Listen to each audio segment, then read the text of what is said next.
When any human being is lazy about praying, and I'm not talking about 3 or 4-year-olds, and I'm not talking about 6-year-olds.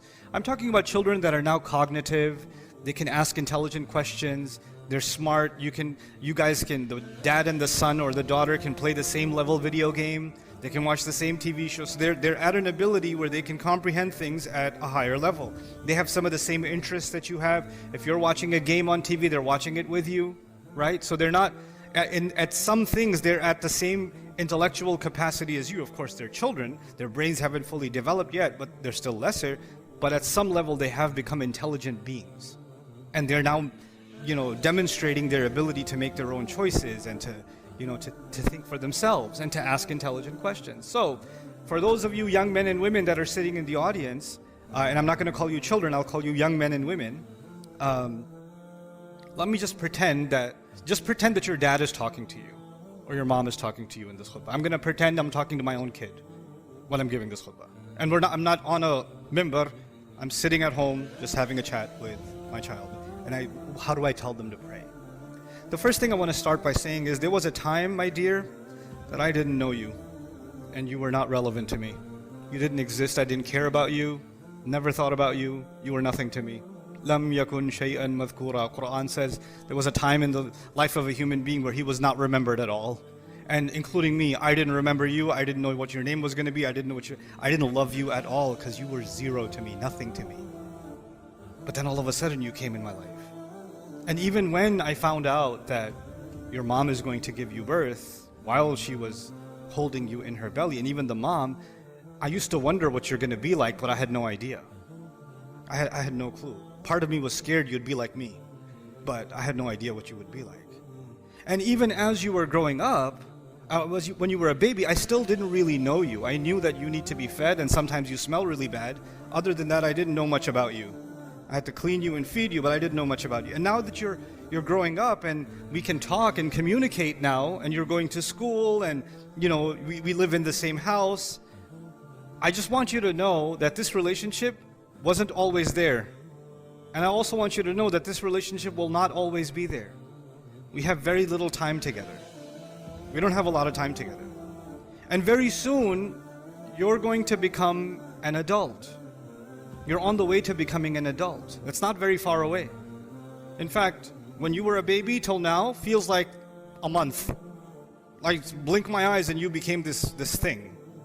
And before you know it, you're going to be an adult, you're going to go to university, you're going to get a job, you're going to get married. All these things are going to happen, inshallah, if Allah wills. And when that happens, it's not going to be like this. You're not going to come home to me. You're not going to spend time with me. You're going to have your job, your family, your wife, your husband, whatever. You're going to have your own life. So the time that we do have together is very limited. And even in that time, you've got school, I've got work, got groceries to do, so we have like 20 minutes in a day where we can actually have a conversation. We have very little time actually together. And when you get older, the thing you will remember about me are those few moments we have together, because we don't have 24 hours together. We just don't. So now, the first thing I want you to know is that I barely know you. I barely know. I know we live together, but I barely know you. You know why? Because no human being can truly know another human being. You don't tell me everything you're thinking, and I don't tell you everything that I'm thinking. But there's someone who knew you even when you were nothing to me. And someone who loved you even when nothing in this creation loved you. No one in this creation loved you. And someone who will have a relationship with you even though my relationship with you is going to change. Many of the adults sitting here, even me as a dad, I know my relationship with my dad when I was a kid was different. My relationship with him when I was in college was different. And my relationship with him now is completely different. Even though we're the same people, our relationship has completely changed. But there is someone who has loved you and has protected you and has planned for you and has taken care of you from the beginning. And will always do so. And that's not me. I'm just an episode in your life. I'm not more than that. It's a beautiful episode that Allah gave you and me together, but it's not a permanent episode. That's the first thing I want you to know. The second thing I want you to know is when I tell you to pray or tell you to do something, you feel like I'm controlling you. I'm bossing you around. I'm telling you what to do. I want you to know something. I can't control you.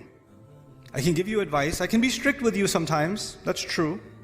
But pretty soon you're going to get old enough where no matter how hard I yell and no matter how much I raise my voice and how frustrated I get, it won't matter because you're going to make your own choices. You're going to say, okay, Dad, I'll talk to you later. Okay, I gotta go. I got another call. And you're just going to hang up on me and you're going to do your own thing. And in fact, most of the time, I will not have any control over the choices you make. In fact, when you're at school and you're hanging out with your friends and you're talking to your friends, I don't control any of those conversations. And if I've already given you an iPad or a phone or whatever, and you're communicating with your friends, I have no control over the kinds of communications you're having. And even if I put parenting control apps on these devices, I still can't control what you're really thinking and what you're really doing.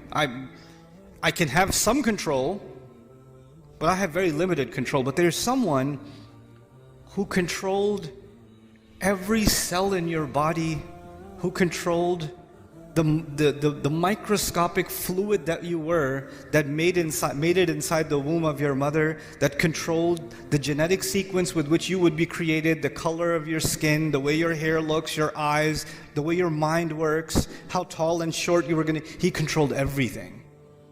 He actually has control, I don't. I'm reminded of something the Prophet ﷺ told his daughter Fatima radiallahu anha. He said, Ya Fatima bint Muhammad, ittaqillah fa inni la amliku laki min Allahi shay'a. Fatima, daughter of Muhammad, be mindful of Allah. I will have no authority with Allah in your case. Which brings me to my next point. Because I don't have control, the truth is, as protective as I am of you and I want you to do good, I don't control that and I'm not responsible for it either. Allah made every human being responsible for themselves. No, you see that if you get a driver's license one day and you cut a traffic light and the cop pulls you over, you're not going to say, can you talk to my dad? You're going to have to deal with that yourself. When your university professor is going to fail you in the class, you're going to say, hold on, let me call my mom. Nope, you're responsible yourself. In the court of law, you're responsible yourself. At the university, you're responsible for yourself. At your job, you're responsible for yourself. For your health, what you put in your body, you're responsible for yourself. For putting yourself in danger and hurting yourself, you're responsible for yourself. The older you're getting, the more freedom you have, the more responsible for yourself you are. You cannot be controlled by anyone and no one else is responsible for you. لا تزر وازرة وزر أخرى. Nobody will carry anybody else's burden. I am actually not responsible for you because Allah will, and on Judgment Day, absolutely, every one of us will come in front of Allah alone. Right now we're together, we live together, we're a family, we hug each other, I love you to death, I think about you all the time, but there's a day coming where we're going to be just as alone as we ever were in our existence. In fact, even if you come running to me at Judgment Day, it could happen that I'm going to run away from you. I don't know you, get away from me. I got my own issues right now. Because my relationship with you was these few microseconds compared to my relationship with Allah, which is a much bigger relationship. It's a lot older and it's going to last a lot longer. Right? And I have to deal with that relationship right now on Judgment Day. So this relationship, يَوْمَ يَفِرُّ الْمَرْءُ مِنْ أَبِيهِ وَأُمِّهِ. And all those ayat. A person will run from his mother, his father, his children, his siblings, his spouse. Some of you say running from the spouse, I already do that. Okay.